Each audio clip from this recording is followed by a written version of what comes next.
दोस्तों आपको तो पता ही है कि हमारे पृथ्वी का कोर बहुत ही ज़्यादा गर्म है। और ऐसे में क्या आपके दिमाग में कभी ये ख्याल आया हुआ है कि अगर हमारे पृथ्वी का कोर इतना ही गर्म है तो वो सारे हीट कहाँ गायब हो रहा है। और हमारे पृथ्वी पर कुछ जगहों में जो बर्फ के चट्टाने होते हैं वो सारे चट्टाने इस कोर के हीट के बावजूद भी कैसे टिका रहता है। अगर ऐसा ख्याल या विचार आपके दिमाग में आ रहा है तो आप इस वीडियो को शुरू से लेकर अंत तक जरूर देखिएगा, क्योंकि इस वीडियो पे आप पृथ्वी के कोर का रहस्य जानने वाले हो।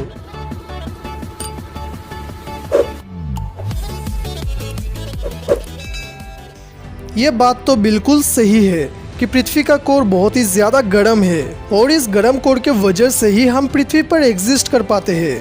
ये सुनने में आपको काफी स्ट्रेंज लग रहा होगा, राइट?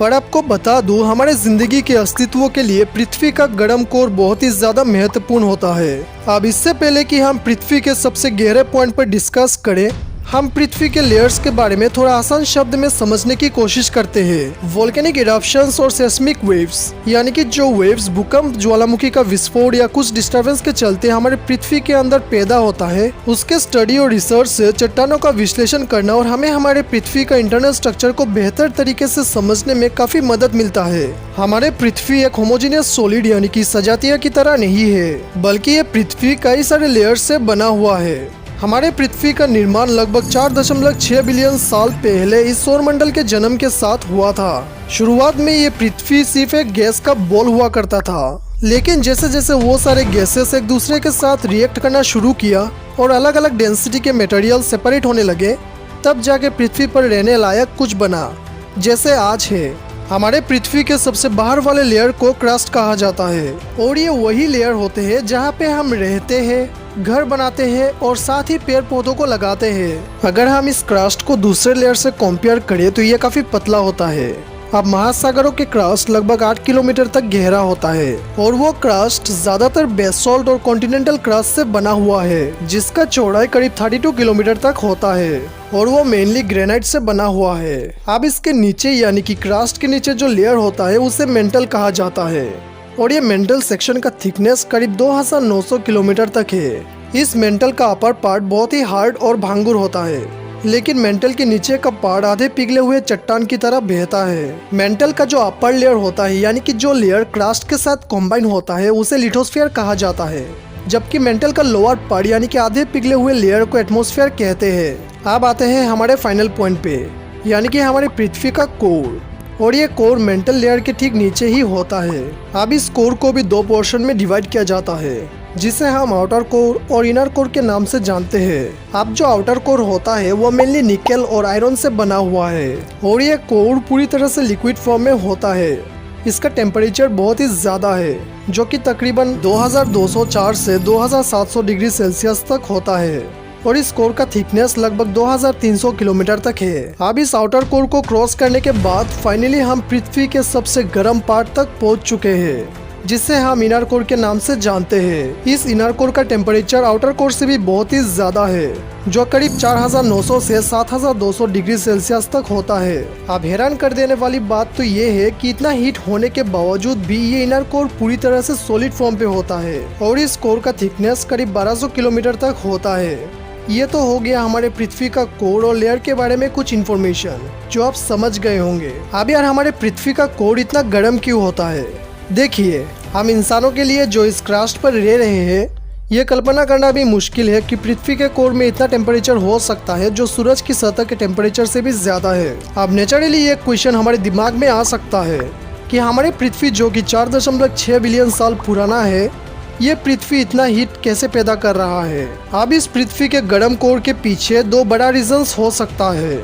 सबसे पहला रीजन, ये उस प्रोसेस के कारण हो सकता है जिसके द्वारा हमारे प्लेनेट का फॉर्मेशन हुआ था, जिसे एक्रीशन कहा जाता है। अगर आपको एक्रीशन के बारे में नहीं पता तो आप हमारे black hole versus white hole का वीडियो देख सकते हो, जिसका लिंक इस वीडियो के डिस्क्रिप्शन पर मिल जाएगा। अब बढ़ते हैं इसके फॉर्मेशन की ओर। जब ये सौरमंडल इस अस्तित्व में आया, तब हमारे प्लैनेट्स ने भी सूरज के चारों ओर अपनी यात्रा शुरू किया और तब इसका ग्रेविटेशनल पुल इतना स्ट्रॉन्ग था कि एक बड़े प्लैनेट को बनाने के लिए कई सारे मिटियोराइट्स और कुछ दूसरे ऑब्जेक्ट एक साथ जुड़ गए और जब भी ऐसे एक्रीशन प्रोसेस होता है तो इससे पैदा होने वाला हीट का मात्रा बहुत ही ज्यादा होता है।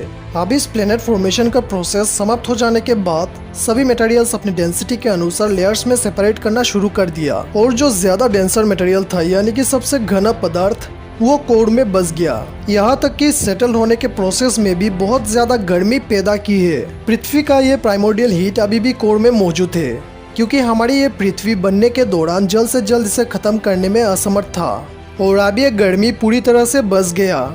ये हीट सिर्फ क्रस्ट के जरिए ही फैल सकता है, पर क्योंकि ये प्लेट्स एक ब्लैंकेट की तरह होता है और मेंटल से हीट पास नहीं कर पाता, इसलिए वे सारे हीट इसी कोर पर लंबे समय तक रहता आ रहा है। अब इस गर्म कोर के पीछे का दूसरा रीजन यूरेनियम जैसे रेडियोएक्टिव एलिमेंट्स का डीके हो सकता है, क्योंकि रेडियोएक्टिव डीके छोटे आइसोटोप्स के फॉर्मेशन के लिए रेस्पॉन्सिबल होता है, जो एक एक्सोथर्मिक प्रोसेस है। इस हीट के बीच एक छोटा सा डिफरेंस है जो पृथ्वी को रेडियोएक्टिव डीके और प्राइमोर्डियल हीट से प्राप्त होता है। ऐसा माना जाता है कि प्राइमोर्डियल हीट कोर में ही कॉन्सेंट्रेटेड है और रेडियोएक्टिव डीके के वजह से जो हीट रिलीज होता है वो पृथ्वी के दूसरे लेयर्स में डिस्ट्रीब्यूट हो जाता है। अब क्या इस गर्म कोर से हमें किसी भी तरीके से मदद मिलता है? चलिए ये भी जान लेते हैं कि इस कोर का इम्पोर्टेंस क्या है। अब जबकि हमारे पृथ्वी का कोर इतना ज्यादा गर्म है कि ये इस प्लेनेट पर हमारे जीवन को बनाए रखने में बहुत ही महत्वपूर्ण भूमिका निभाता है। अब ये आउटर कोर यानी कि जो बाहरी कोर है वो लिक्विड फॉर्म में होता है, जिसके लिए वो बहता रहता है और इस मोशन के चलते कन्वेक्शन करेंट्स जनरेट होता है।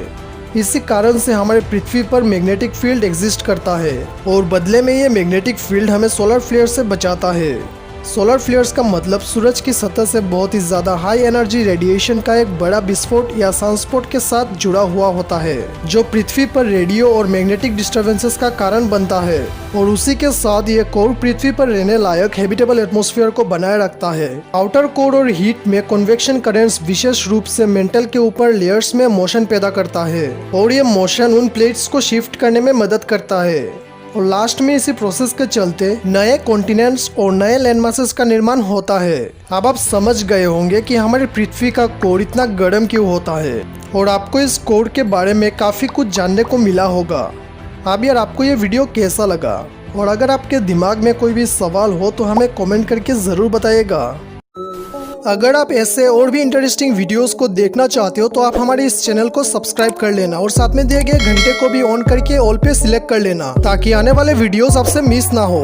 और अगर आपको वीडियो अच्छा लगे तो वीडियो को लाइक कर देना, साथ में इस वीडियो को अपने तरफ से शेयर कर देना। मिलते हैं अगले वीडियो में और भी अच्छे और बेहतरीन टॉपिक के साथ। तब तक के लिए thank you very much for watching.